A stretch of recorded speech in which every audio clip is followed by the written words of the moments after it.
Hey guys, and welcome to this Apex Trader funding review. As you can see, they have a new website. It looks really nice. Actually scrolling through it gives you a nice vibe. They currently have a 80% off discount if you want to support the work I'm doing here. You can use the affiliate link in the description box below. I would really appreciate that, and it comes to no extra cost for you.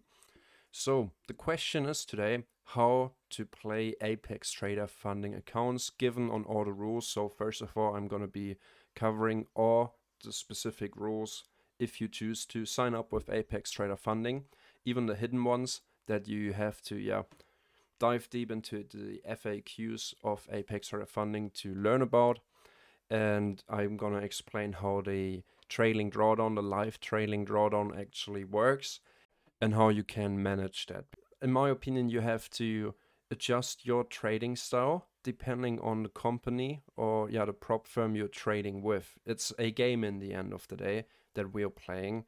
We're not setting the rules. The funding firm is setting the rule. We have to do our best to adapt our trading system, our edge, in order to benefit the most from each funding firm. Before we really dive deep into the rules of Apex Trader funding on your challenge or your funded account, I want to talk about a very common misconception, because right here, when it comes down to signing up and picking your account size, many traders make the mistake and reference 25k account, 50k account, 75k account, 100k, 150k, 250k, or even a $300,000 account. But in my opinion, you really shouldn't be focusing on this number up here, because in my eyes, this is just a marketing number. In the end of the day, all that matters is how much threshold you get on that account. And your question might be, why is the threshold important? Well, your threshold is all you can afford to lose before you blow the challenge, and that's why it's important. Your threshold it's very similar as if you would deposit $1,500 into your own personal futures funding account. If you lose those $1,500, your account is gone. Same with the 25k challenge. You do not have $25,000 available to lose. And if you only take one thing away from this entire video, then please let it be this: that right here, compare this to your own $1,500 account that you fund with AMP or any other broker, futures broker. You have $1,500 in your account, and in order to pass the challenge, well, you have to double your account. Disregard, this number is a marketing number. Always refer to 25k account as, I don't know, leverage. This doesn't matter. If you start to risk 1% based on 25k, well, in reality, you're risking over 10% of what you have available to lose on your account compared to your own futures funding account. That's the important thing. But at the same time, if you compare it to your own futures account that you funded with $1,500, well, if you lose those $1,500, you actually lost $1,500. If you sign up for the 25k account with Apex Trader funding with a 80% off discount code, well, then you only lost $20, $15, $25, something around that. And that's the leverage. That's the most important thing when it comes to Apex Trader funding. But it's not just Apex Trader funding, it's literally every prop firm out there.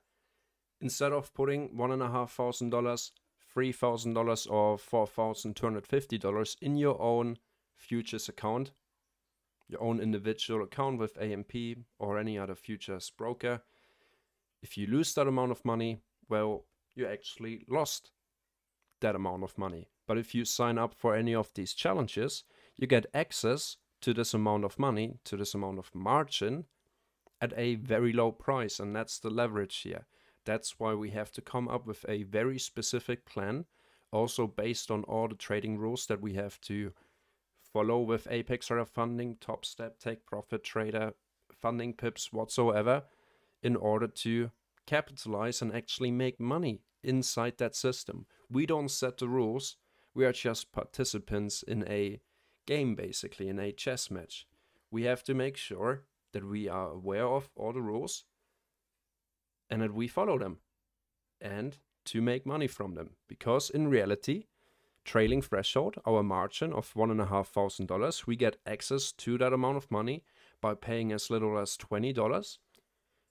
But we have to double that. That's a 100% increase. You start at $1,500 margin and you have to double it and end up at $3,000 on your account balance. Same thing here.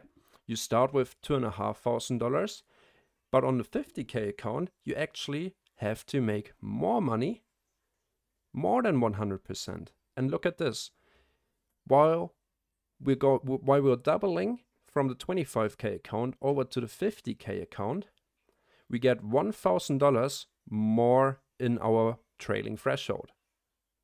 We're doubling in account size and marketing account size, 25K to 50K, but we're not doubling our trailing threshold. We only get an additional $1,000, and we can also see that the ratio between the trailing threshold, our margin, $1,500 to our profit goal of $1,500, this is sitting at 1-to-1. Now we have $2,500 margin and a profit goal that's larger than our margin. $3,000, $500 larger. And the higher we go up in account size, let's for example look at the $100,000 account. Compared to the 50K account, we get twice as much in terms of marketing capital, 50K to 100K. But in terms of trailing threshold, we only get $500 more. And now comparing the trailing threshold to our profit goal, it's a 200% increase. We don't just have to make $3,000 in profit, we have to make $6,000 in profit. Look at these numbers, 100K, $3,000 trailing threshold, profit goal of $6,000. Going back to the 50K account, trailing threshold, $500 less, but the profit goal is twice as much. So I really want to ask you, what do you think, which account size does make the most sense and which challenge is the easiest one to pass? Is it the 50K or the 150K or the 300K? Well, in reality, the easiest, based on math, simple math, would be the 25K account. You have $1,500 to play with and you have to double that. Here, you also have to double it plus an additional $500 in order to pass the challenge. So I really hope that I made my point clear here on why I think that a 25K account or 50K account, those numbers are marketing numbers, those challenges are much simpler to pass compared to the 250K or 300K. You see that. $7,500 trailing threshold, you don't just have to double it, you have to make an additional $5,000 in order to pass that challenge. Compared to the lowest tier, 25K, you have $1,500 margin and you have to simply double that. So let's take a look at the rules that we have to follow when we trade with Apex Trader Funding. I really encourage you to do your own research and simply write a list of all the different rules on a simple piece of paper and then try to develop a plan. You already have your trading system, but you kind of have to adapt it to the prop firm. Because the main point here with the live trading threshold, to understand the live trading threshold, I would recommend you guys to simply watch those two videos here, the difference between performance accounts and evaluation accounts, that I really do a good job explaining how the live trailing drawdown actually works. It's different to a end of day trailing drawdown. If you have questions about that, feel free to ask me or simply join my daily live streams here on YouTube or on Discord and ask me that questions. Then I have more time to explain it. But yeah, they added it as a new addition to their website, so I would encourage you guys to check that out and simply read through all the important rules and come up with a plan. Then you already have done the most important work. You understood the rules that are set by the funding firm. You've written them down on a list. You developed a plan on how to pass your challenge, and you don't simply just go for the biggest account and trade it as if it would be your own equity. And that's already the end of the video. I hope you enjoyed watching it. If you did, make sure to leave a like and subscribe to my YouTube channel. And also make sure to check out my entire prop firm reviews playlist, where I compare every futures funding firm and even Funding Pips a CFD challenge, side by side, breaking them down, comparing them, telling you which one would be the easiest to pass, the one with the best rules, especially once you're funded, because most people only really look at the challenge, but the challenge isn't really the important part. The challenge is just a obstacle for you to get past, basically, before you can actually get paid out. And that's what we all want. Future funding firms, or funding firms in general, are a tool that we can use and view as leverage.